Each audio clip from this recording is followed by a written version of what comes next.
Hello दोस्तों, मैं हूं नीरज और आप देख रहे हैं स्टडी कॉमर्स। और आज हम इस वीडियो में मार्केटिंग से रिलेटेड कुछ इंपॉर्टेंट एमसीक्यू डिस्कस करने वाले हैं जो कि आपके नेट एग्जाम में पूछे गए हैं। तो आइए क्वेश्चन डिस्कस करते हैं। फर्स्ट क्वेश्चन कह रहा है, in which one of the following concepts a buyer is passively involved in an exchange transaction and he accepts whatever is offered to him by a marketer. आपके सामने चार concept दिया गया है, आपको बताना है इनमें से कौन सा एक कॉन्सेप्ट है जो ये कहता है कि एक मार्केटर जो भी ऑफर करता है कंज्यूमर को, वो कंज्यूमर एक्सेप्ट कर लेता है यानी परचेस कर लेता है। आपके ऑप्शन है production concept, product concept, selling concept या फिर मार्केटिंग कॉन्सेप्ट। देखिए, मैंने ये चारों कॉन्सेप्ट पे एक पहले से ही वीडियो बना लिया है, तो अगर आपने वो वीडियो नहीं देखा है तो आप आई बटन पे क्लिक करके देख सकते हैं या फिर डिस्क्रिप्शन में भी आपको उसका लिंक मिल जाएगा। मैं यहाँ पे ब्रीफली आपको सारे कॉन्सेप्ट्स के बारे में बता दे रहा हूँ, एक एक करके डिस्कस करते हैं। पहला है मार्केटिंग कॉन्सेप्ट। मार्केटिंग कॉन्सेप्ट ये कहता है कि एक कंज्यूमर उन्हीं प्रोडक्ट को परचेस करते हैं जो उसकी नीड और वांट्स को कंप्लीट करते हैं। तो यहाँ पे मेन एलिमेंट क्या है? Needs and want. यानी एक मार्केटर को कंज्यूमर की नीड्स एंड वांट्स को देख के ही प्रोडक्ट बनाना चाहिए और तभी कंज्यूमर उस प्रोडक्ट को परचेस करता है। नेक्स्ट है सेलिंग कॉन्सेप्ट। सेलिंग कॉन्सेप्ट ये कहता है कि एक कंज्यूमर उन्हीं प्रोडक्ट को परचेस करते हैं जिनका एग्रेसिव सेलिंग होता है, यानी जिनका एडवर्टीजमेंट सबसे ज़्यादा होता है, वही प्रोडक्ट कंज्यूमर खरीदते हैं। क्योंकि एडवर्टीजमेंट से होता क्या है कि कंज्यूमर बार बार उन्हीं प्रोडक्ट को देखते हैं और उनके दिमाग में एक रिकॉल वैल्यू हो जाती है, वो रिकॉल करते हैं उन्हीं प्रोडक्ट को। तो सेलिंग कॉन्सेप्ट में क्या होता है? एग्रेसिव सेलिंग पे फोकस किया जाता है। और एग्रेसिव सेलिंग कैसे की जाती है? By advertisement. ठीक है। नेक्स्ट है प्रोडक्ट कॉन्सेप्ट। प्रोडक्ट कॉन्सेप्ट ये कहता है कि कंज्यूमर उन्हीं प्रोडक्ट को परचेस करेगा जिसमें क्वालिटी अच्छी हो, उसके फीचर्स अच्छे हो। बेसिकली प्रोडक्ट कॉन्सेप्ट ये कहता है कि कंज्यूमर उन्हीं प्रोडक्ट को परचेस करता है जिनकी क्वालिटी अच्छी हो, यानी कि प्रोडक्ट अच्छा है तो कंज्यूमर ऑटोमेटिक उस प्रोडक्ट को परचेस कर लेंगे। आखिरी है प्रोडक्शन कॉन्सेप्ट। प्रोडक्शन कॉन्सेप्ट ये कहता है कि कंज्यूमर उन्हीं प्रोडक्ट को परचेस करते हैं जो कि उन्हें लो प्राइस पे अवेलेबल होता है, यानी कि कंज्यूमर उन्हीं प्रोडक्ट को परचेस करेंगे जो कि उन्हें सस्ते दामों पे मिल रहा है और हाईली अवेलेबल है। हाईली अवेलेबल का क्या मतलब है कि घर के आसपास उनको मिल जाए, जैसे बिस्किट हो गया, सॉल्ट हो गया, इसी तरीके का सोप हो गया, ये सब सारी चीज़ें उनको घर के आसपास मिल जाती हैं। तो प्रोडक्शन कॉन्सेप्ट ये कहता है कि कंज्यूमर उन्हीं प्रोडक्ट को परचेस करता है जो कि उन्हें लो प्राइस पे अवेलेबल होता है और हाईली अवेलेबल होता है, यानी हर जगह उन्हें अवेलेबल होता है। तो प्रोडक्शन कॉन्सेप्ट में मार्केटर को ये सजेशन दिया जाता है कि वो ज़्यादा से ज़्यादा प्रोडक्शन पे फोकस करे और जो प्रोडक्ट है अवेलेबल कराए, हर जगह उसे अवेलेबल कराए। एक और चीज़ ध्यान रखना कि प्रोडक्शन कॉन्सेप्ट पे हम क्वांटिटी पे फोकस करते हैं। क्वांटिटी का क्या मतलब है कि ज़्यादा से ज़्यादा हमें प्रोड्यूस करना है और उसे हर जगह अवेलेबल कराना है, और हर जगह अवेलेबल होगा तो मार्केट में कंज्यूमर वही प्रोडक्ट परचेज करेंगे। इसीलिए प्रोडक्शन कॉन्सेप्ट में कहा गया है कि एक मार्केटर जो भी कंज्यूमर को ऑफर करता है वही कंज्यूमर परचेज कर लेता है। तो यहाँ पे फर्स्ट क्वेश्चन का करेक्ट आंसर हो जाएगा ए। अगर आपको अभी भी नहीं समझ में आया है तो आप डिटेल में देख सकते हैं, मैंने पहले ही वीडियो सारे कॉन्सेप्ट से बना रखे हैं। अब आइए आगे बढ़ते हैं। अब नेक्स्ट क्वेश्चन देखते हैं। नेक्स्ट क्वेश्चन कह रहा है, arrange the following stages of buying decision process in the logical sequence. आपके सामने ऑप्शन दिया गया है comprehension, adoption, need recognition, legitimisation, attitude forming. ये आपके सीक्वेंस दिए गए। देखिए, पहले दो चीज़ मैं क्लियर कर देता हूँ। बाइंग डिसीजन प्रोसेस और एडॉप्शन प्रोसेस ये दोनों अलग हैं। बाइंग डिसीजन प्रोसेस होता है वो जनरली एग्जिस्टिंग प्रोडक्ट के लिए होता है। मान लेते हैं कि आपसे क्वेश्चन में जनरली पूछ दिया गया कि बाइंग डिसीजन प्रोसेस, तब वो किसी एग्जिस्टिंग प्रोडक्ट के लिए होगा। ध्यान रखना, यानी कि मार्केट में ऑलरेडी वो प्रोडक्ट एग्जिस्ट करता है, ऑलरेडी वो प्रोडक्ट है, तो वहाँ पे आप 5 स्टेप लगाओगे जिसमें आपको प्रॉब्लम रिकॉग्निशन, यानी सबसे पहले आपको प्रॉब्लम के बारे में पहचान होगी, उसके बाद आप इंफॉर्मेशन सर्च करोगे, फिर उसके बाद अल्टरनेटिव्स को इवैल्यूएट करोगे, फिर फाइनली परचेस कर लोगे।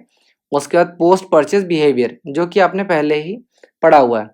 तो एग्जिस्टिंग प्रोडक्ट से रिगार्डिंग जो वीडियो है उसका टॉपिक का नाम है कंज्यूमर बिहेवियर। तो मैंने कंज्यूमर बिहेवियर पे पहले ही वीडियो बना लिया है। तो अगर आपने वो वीडियो नहीं देखा है तो आप आई बटन पे क्लिक करके देख सकते हो, या डिस्क्रिप्शन में भी आपको उसका लिंक मिल जाएगा। तो वहाँ से आप बाइंग डिसीजन प्रोसेस का वीडियो देख लेना। अब यहाँ पे स्टेजेस के बारे में दिया गया, तो हम ये मान ले रहे हैं कि यहाँ पे न्यू प्रोडक्ट के बारे में बात हो रही है। न्यू प्रोडक्ट का क्या मतलब है कि अभी जस्ट लॉन्च हुआ, इससे पहले वो प्रोडक्ट एग्जिस्ट नहीं करता था। तो यहाँ पे हम इसे बोलते हैं एडॉप्शन प्रोसेस। ठीक है, कि लास्ट में प्रोडक्ट अडॉप्ट कर लिया था, और अलग अलग मैंने आपको अडॉप्टर्स के बारे में भी बताया हुआ है। लेकिन इन जनरल आपको यही मानना है कि बाइंग डिसीजन प्रोसेस दो तरीके से पूछा जा सकता है। एक तो जो मैंने वीडियो में पढ़ा है वो, और दूसरा जो आज मैं आपको बताऊंगा। तो न्यू प्रोडक्ट से रिलेटेड भी जो स्टेजेस के बारे में, अडॉप्शन एंड स्टेजेस है, उसके बारे में भी मैंने कंज्यूमर बिहेवियर वाले वीडियो में पढ़ाया हुआ, तो आप पहले उसको देख लो, वो बहुत इंपॉर्टेंट वीडियो है।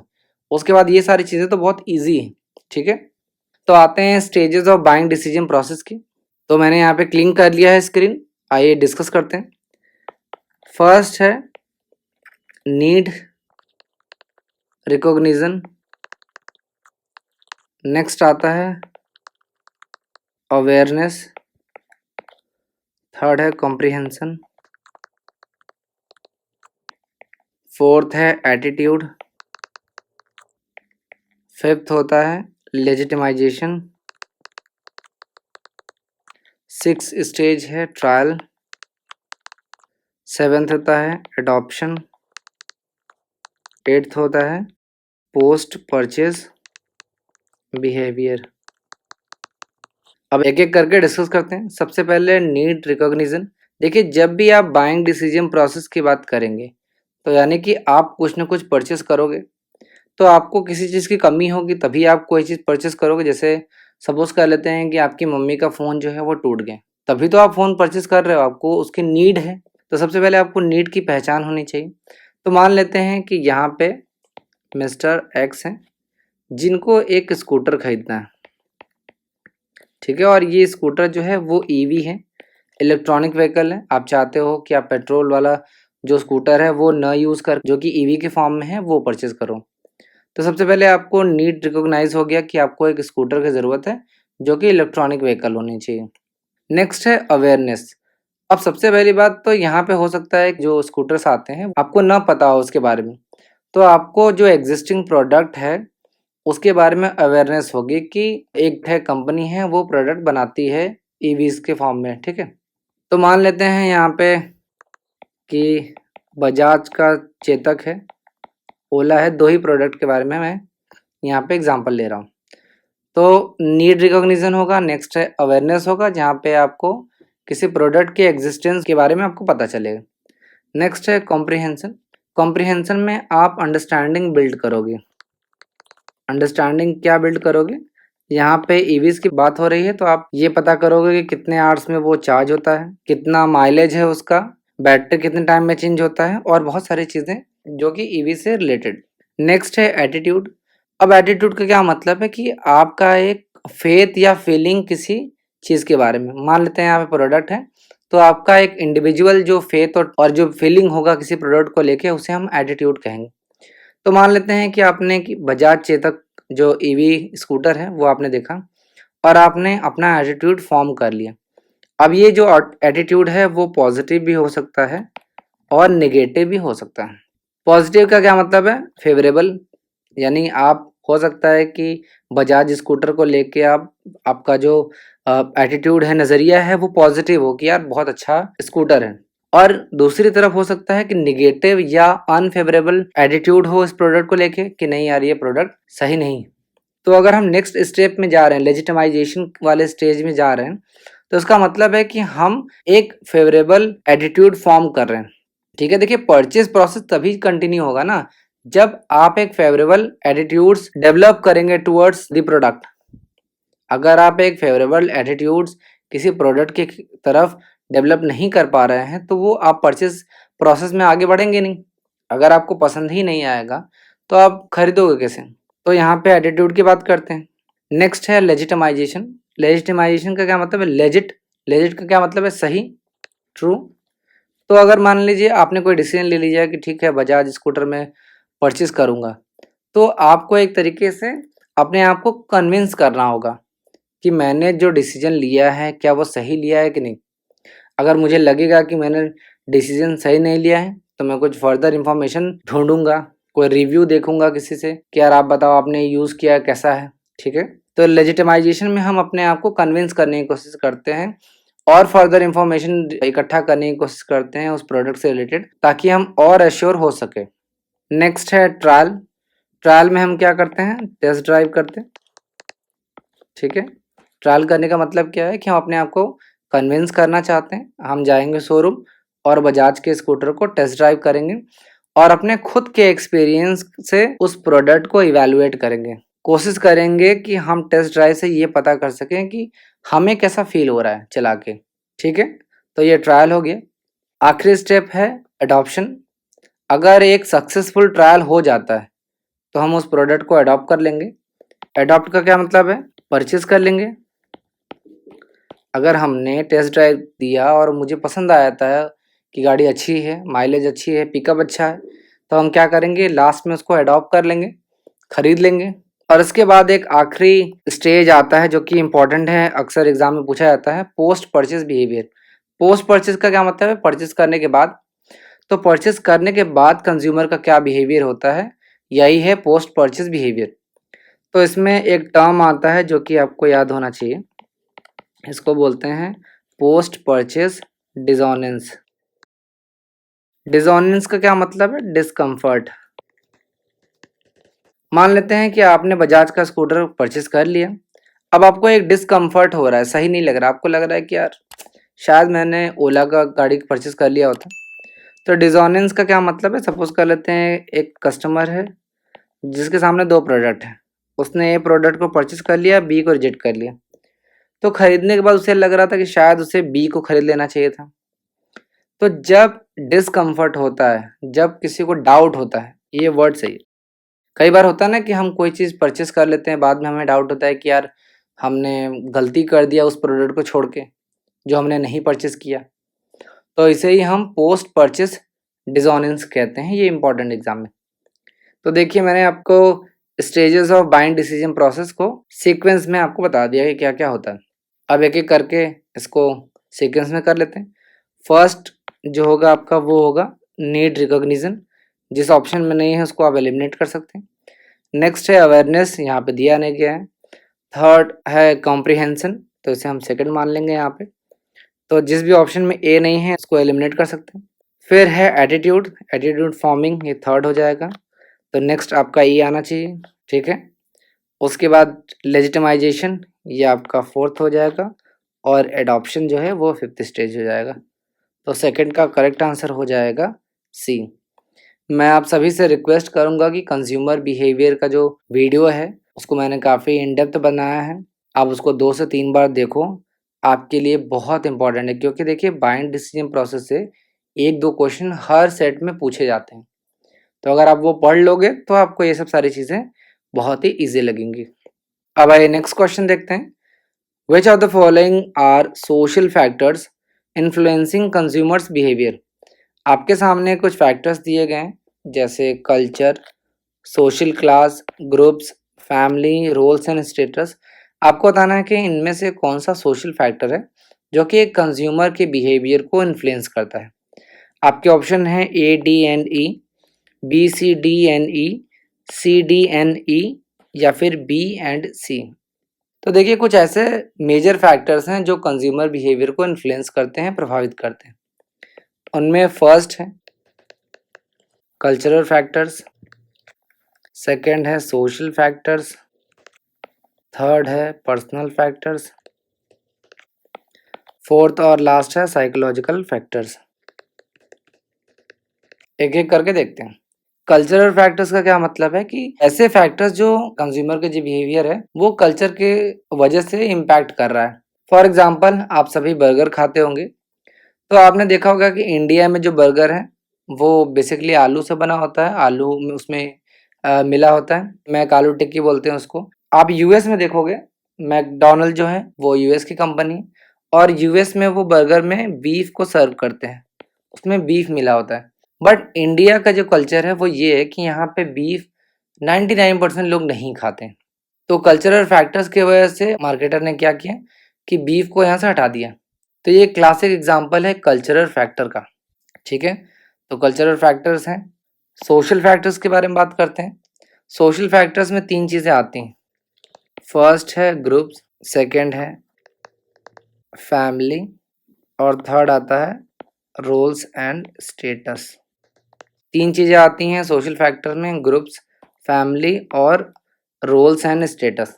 अब सोशल फैक्टर का क्या मतलब है कि हम सभी सोसाइटी में रहते हैं और सोसाइटी में जो लोग रहते हैं, जो आपके ग्रुप होते हैं, जो आपकी फैमिली है, जो आपका रोल और स्टेटस है, वो आपके बिहेवियर को इन्फ्लुएंस करेगा ही करेगा।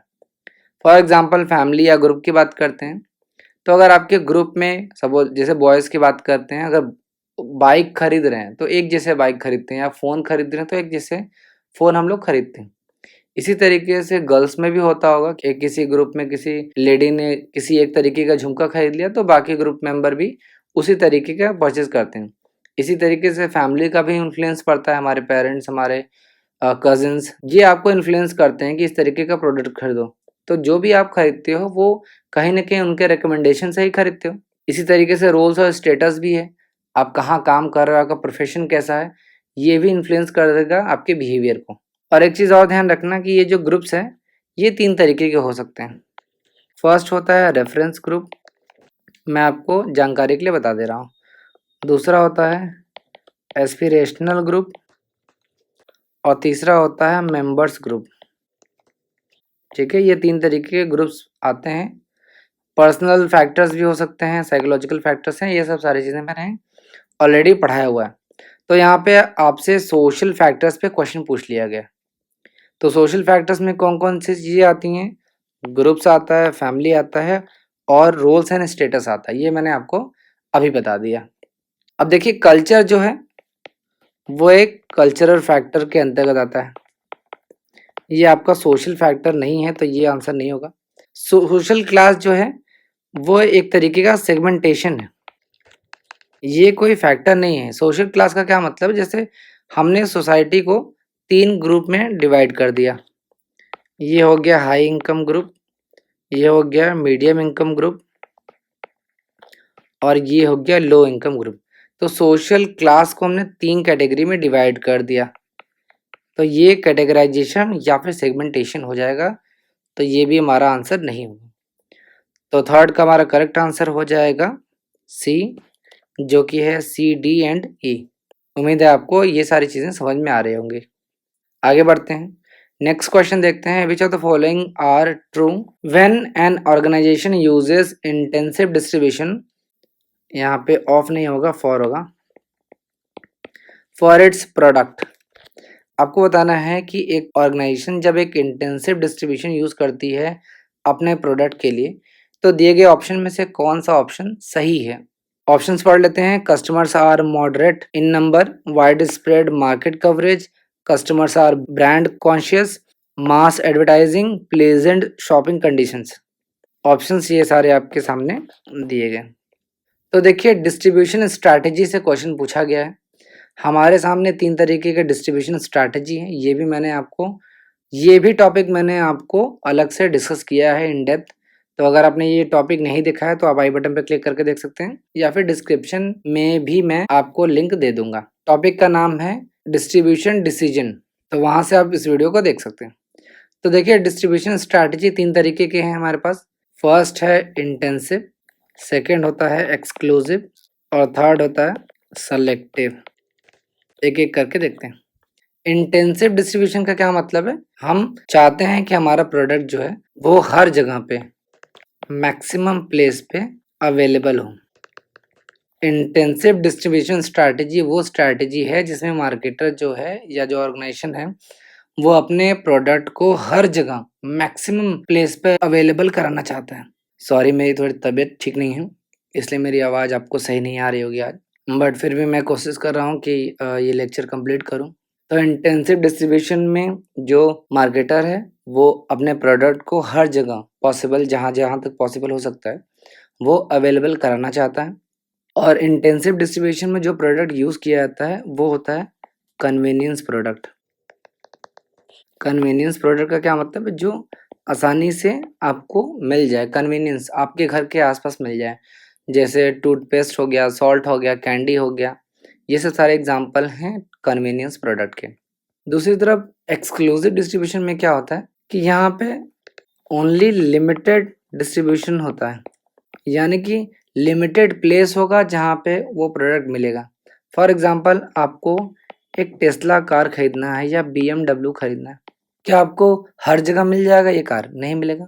उसकी एक्सक्लूसिव डीलरशिप होती है, एक्सक्लूसिव राइट दिया जाता है डीलर्स को ताकि वो प्रोडक्ट को बेच सकें। तो एक्सक्लूसिव डिस्ट्रीब्यूशन स्ट्रैटेजी में जो मार्केटर है वो लिमिटेड डिस्ट्रीब्यूशन करता है, यानी हर जगह अवेलेबल नहीं कराता है। कुछ लिमिटेड नंबर ऑफ डीलर्स होते हैं जिनको एक्सक्लूसिव राइट दिया जाता है और वही उस प्रोडक्ट को बेचते हैं। और एक्सक्लूसिव डिस्ट्रीब्यूशन में जो प्रोडक्ट होता है वो होता है लग्जरी। लग्जरी ब्रांड्स जो हैं ये एक्सक्लूसिव डिस्ट्रीब्यूशन स्ट्रैटेजी को अपनाते हैं। नेक्स्ट है सेलेक्टिव। सेलेक्टिव में एक लाइन आप लिख लेना, more than one but fewer than all, यानी कि हर जगह तो आपको अवेलेबल नहीं होगा बट एक से अधिक जगह पे आपको ये प्रोडक्ट मिल जाएगा।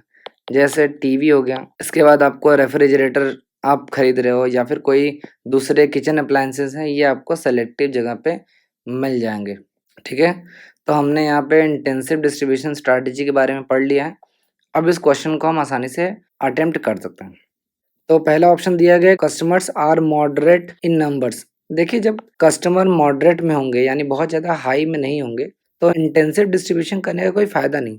तो यहाँ ध्यान रखिएगा कि इंटेंसिव डिस्ट्रीब्यूशन में कंज्यूमर जो है वो हाई इन नंबर होते हैं, बहुत ज़्यादा या लार्ज इन नंबर होते हैं।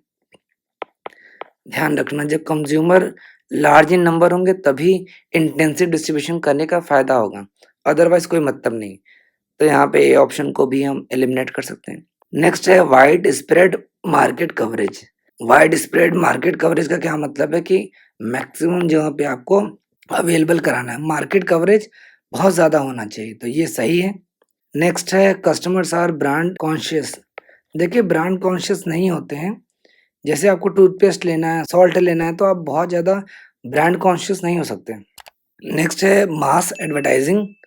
मास एडवर्टाइजिंग का क्या मतलब है कि इंटेंसिव डिस्ट्रीब्यूशन तभी सक्सेसफुल होगी जब जो मार्केटर है वो मास एडवर्टाइजिंग करेगा, तो ये ऑप्शन सही है। नेक्स्ट है प्लेजेंट शॉपिंग कंडीशंस। देखिए, pleasant shopping condition intensive distribution नहीं होता है। एक एग्जांपल मैं आपको बताता हूँ। फॉर एग्जांपल, आप अपने किराना स्टोर पे जाते हैं, वहाँ पे बिस्किट खरीदने जाते हैं, तो क्या वहाँ पे प्लेजेंट शॉपिंग कंडीशन होता है? नहीं होता है। आपको बोलना पड़ता है, भैया मुझे भी मेरा ऑर्डर दे दो। तो यानी कि इंटेंसिव डिस्ट्रीब्यूशन में प्लेजेंट शॉपिंग कंडीशंस नहीं होते। तो बी और डी जो है वो आपका करेक्ट आंसर हो जाएगा। अब बढ़ते हैं आगे। आपके सामने दो लिस्ट दे रखा है, list A, list B. List A में आपको सेल्स प्रमोशन मेथड दे रखा है और लिस्ट बी में आपको गोल दे रखा है। सेल प्रमोशन मेथड में आपके सामने stock allowances, premiums, sampling, advertising ये दे रखा है। और गोल्स में दे रखा है कि इनके लिए है, चाहे इंसेंटिव आपके कस्टमर्स के लिए हों चाहे स्टोर्स के लिए हों। स्टोर्स का क्या मतलब है? यहाँ पे रिटेलर्स के लिए दिया गया। तो देखिए, स्टॉक्स अलाउंसेस जो होते हैं वो स्टोर्स के लिए होते हैं, टू ट्राई न्यू प्रोडक्ट। तो ए का हो जाएगा बी। स्टॉक्स जो होते हैं, स्टॉक अलाउंसेस जो होते हैं वो आपके स्टोर्स के लिए होते हैं, यानी रिटेलर्स के लिए होते हैं, to try new product. Sampling जो है वो आपके कस्टमर्स के लिए होते हैं, to try a new product. तो सैम्पलिंग को हम फर्स्ट से मैच करा लेंगे। प्रीमियम जो है वो कस्टमर्स के लिए होते हैं। प्रीमियम देखिए कस्टमर्स के लिए होते हैं टू इंक्रीज देयर कंजप्शन, तो प्रीमियम को मिला देंगे 4 से। और एडवर्टाइजिंग जो है स्टोर्स के लिए या रिटेलर्स के लिए होते हैं ताकि वो अपने सेल्स को बढ़ाते रहें। तो यहाँ पे फिफ्थ का करेक्ट आंसर हो जाएगा ए। अब आइए नेक्स्ट क्वेश्चन देखते हैं। E commerce and large retailers in India bet on mega consumption event on which of the following days. आपको बताना है कि इंडिया में जो ई कॉमर्स और लार्ज रिटेलर्स हैं वो कौन से मेगा कंजम्पशन इवेंट पे बेट लगाते हैं, यानी कि वो ये चाहते हैं कि इस दिन हमारा जो सेल्स है वो बहुत ज़्यादा बढ़े। तो कौन से वो दिन है? आपके ऑप्शन है Republic Day, Independence Day, Black Friday, Cyber Monday, Akshaya Tritiya. ये आपके सामने ऑप्शंस दिए गए हैं। तो देखिए इंडिया में रिपब्लिक डे आप सभी जानते हैं 26 जैन को होता है और ये बहुत ही बड़ा मेगा कंजम्पशन इवेंट है कंपनियों के लिए। कंपनियों के नज़रिए से अगर हम देखें तो इस दिन हम बहुत सारी शॉपिंग करते हैं, तो कंज्यूमर के लिए बहुत सारे ऑफर्स भी यहाँ पे देखने को मिलते हैं। इंडिपेंडेंस डे जो 15 अगस्त को आता है, इस दिन भी हमें बहुत बड़े-बड़े ऑफर मिलते हैं। ब्लैक फ्राइडे जो है वो मेरे ख्याल से नवंबर या दिसंबर में पड़ता है और ये इंडिया का नहीं है, यूएस में ये ब्लैक फ्राइडे सेल होती है। और जनरली जो हमारे वेबसाइट से रिलेटेड हैं, जैसे डोमेन हो गया या फिर होस्टिंग की बात करें, अगर आपने वेबसाइट बनाया होगा या फिर वेबसाइट के बारे में अगर आप जानते होंगे, तो आपको पता होगा कि ब्लैक फ्राइडे जो है वो बहुत बड़ा मेगा कंजम्पशन इवेंट है यूएस में और अब तो इंडिया में भी हो गया है। तो ब्लैक फ्राइडे सेल होता है, यहाँ पे 80% तक आपको डिस्काउंट देखने को मिलता है। साइबर मंडे ये भी यूएसए का ही एक मेगा कंजम्पशन इवेंट है, यहाँ पे आपको 24 आवर के लिए बहुत बड़े-बड़े डिस्काउंट मिलते हैं और ध्यान रखिएगा कि ये ऑनलाइन है। यहीं आपको शॉप करना है ऑनलाइन और आपको ऑफलाइन जाके स्टोर से प्रोडक्ट को ले लेना है, ये इंडिया में नहीं होता। बट इंडिया में भी अब जो साइबर मंडे है वो स्टार्ट हो गया है, ठीक है। अक्षय तृतीया आप सभी जानते हैं, यहाँ पे जनरली इंडियंस जो हैं वो गोल्ड को परचेस करते हैं। देखिए साइबर मंडे जो है एक मेगा कंजम्पशन इवेंट है, इससे कोई फ़र्क नहीं पड़ता कि आज के टाइम पे इंडिया में वो हर जगह अवेलेबल है या नहीं, ठीक है, लेकिन इसको भी हम काउंट करेंगे। तो ये जो ऑप्शन दिए गए हैं, चाहे वो रिपब्लिक डे सेल हो, इंडिपेंडेंस डे हो, ब्लैक फ्राइडे डे सेल हो, साइबर मंडे सेल हो, अक्षय तृतीया, ये सारे मेगा कंजम्पशन इवेंट है। ये बहुत बड़े इवेंट है जहाँ पे कंपनियाँ चाहती हैं कि हम कंज्यूमर को ऑफ़र दें और बदले में कंज्यूमर ज़्यादा से ज़्यादा परचेस करें, ताकि ये जो ई-कॉमर्स और लार्ज रिटेलर्स हैं, इनका प्रॉफ़िट बढ़े, ठीक है। तो यहाँ पे सारे ऑप्शन में जो दिया गया है सारे सही हैं, तो 6 का करेक्ट आंसर हो जाएगा डी। अब आइए आज का लास्ट क्वेश्चन देखते हैं। Which one of the following is true while segmenting consumer market on demographic basis. देखिए यहाँ पे सेगमेंटेशन से क्वेश्चन पूछा गया है और सेगमेंटेशन पे मैंने पहले ही वीडियो बना लिया है, तो अगर आपने वो वीडियो नहीं देखा है तो आप आई बटन पे क्लिक करके देख सकते हैं या डिस्क्रिप्शन में भी मैं आपको उसका लिंक दे दूंगा। तो क्वेश्चन में पूछ रहा है इनमें से कौन सा ऑप्शन है जो कि सेगमेंटेशन से रिलेटेड सही है, यानी कि अगर जब हम सेगमेंटेशन करते हैं कंज्यूमर मार्केट का on the basis of demographic. Demographic का क्या मतलब है कि वहाँ के लोगों के हिसाब से उनकी इनकम क्या है, उनका एज क्या है, ठीक है, उनके बेसिस पे अगर हम सेगमेंटेशन करते हैं तो दिए गए ऑप्शन में से कौन सा ऑप्शन सही है। चारों ऑप्शंस को एक बार देख लेते हैं। फर्स्ट है low predictability of consumer choice behaviour and high cost of measurement. Next है low predictability of consumer choice behaviour and low cost of measurement. Next है high predictability of consumer choice behaviour and low cost of measurement. आखिरी है high predictability of consumer choice behaviour and high cost of measurement. देखिए जब आप demographic basis पे segmentation करते हैं तो वहाँ पे प्रेडिक्टेबिलिटी जो है वो हाई नहीं होती, लो होती। तो जहाँ पे भी हाई प्रेडिक्टेबिलिटी दिया गया उसको आप एलिमिनेट कर सकते हैं। तो यहाँ पे आपको ये भी पता होना चाहिए कि हाई प्रेडिक्टेबिलिटी कब होगी। हाई प्रेडिक्टेबिलिटी का क्या मतलब है कि कंज्यूमर के बिहेवियर को आप कितना प्रेडिक्ट कर सकते हो। तो हाई प्रेडिक्टेबिलिटी का क्या मतलब है कि सबसे ज़्यादा प्रेडिक्ट कब करोगे, जब सबसे ज़्यादा आप कैसे भाप लोगे कि कंज्यूमर क्या चाहता है। तो जब हम बिहेवियरल सेगमेंटेशन करते हैं, यानी कि segmentation on the basis of behaviour, अगर हम बिहेवियर के बेसिस पे सेगमेंटेशन कर रहे हैं कंज्यूमर मार्केट का, तो हमारा प्रेडिक्टेबिलिटी जो है वो हाई होगा, ठीक है। और एक चीज़ और ध्यान रखना, डेमोग्राफिक बेसिस पे अगर हम सेगमेंटेशन कर रहे हैं तो जो मेजरमेंट का जो कॉस्ट है वो लो आएगा। ध्यान रखना डेमोग्राफिक बेसिस पे अगर हम कर रहे हैं तो जो ease and cost of measurement है वो आपका लो आएगा, ठीक है, ये लो होगा। तो देखिए यहाँ पे हाई दिया गया है तो इसको भी एलिमिनेट कर सकते हैं। तो यानी कि डेमोग्राफिक बेसिस पे अगर हम कंज्यूमर मार्केट को सेगमेंटेशन कर रहे हैं उसका, तो यहाँ पे लो प्रेडिक्टेबिलिटी होगी और लो कॉस्ट ऑफ मेजरमेंट होगा। अगर आप चाहते हैं कि इस तरीके की प्रेडिक्टेबिलिटी और जो कॉस्ट या ease and cost of measurement है, अगर इस पे मैं डिटेल में वीडियो लाऊं तो आप मुझे कमेंट बॉक्स में बता सकते हैं। वैसे बहुत ज़्यादा क्वेश्चन तो इस टॉपिक से नहीं पूछा है। अगर आप कहोगे तो मैं एक 7-8 मिनट का एक वीडियो लाके आपको बहुत डीप में समझा दूँगा डायग्राम के मदद से, ठीक है? ये हमारे सोशल मीडिया के हैंडल्स हैं, अगर आप चाहते हैं तो हमें फॉलो कर सकते हैं। तो ये था आज का वीडियो जिसमें मैंने आपको मार्केटिंग से रिलेटेड कुछ इम्पोर्टेंट एमसीक्यू बताया। अगर आप इस लेक्चर का पीडीएफ डाउनलोड करना चाहते हैं तो आप हमें टेलीग्राम चैनल पे ज्वाइन कर सकते हैं। टेलीग्राम का लिंक आपको डिस्क्रिप्शन पे दिया गया होगा। उम्मीद है आपको ये लेक्चर पसंद आया होगा। अगर कोई डाउट या सजेशन है तो आप हमें कमेंट बॉक्स में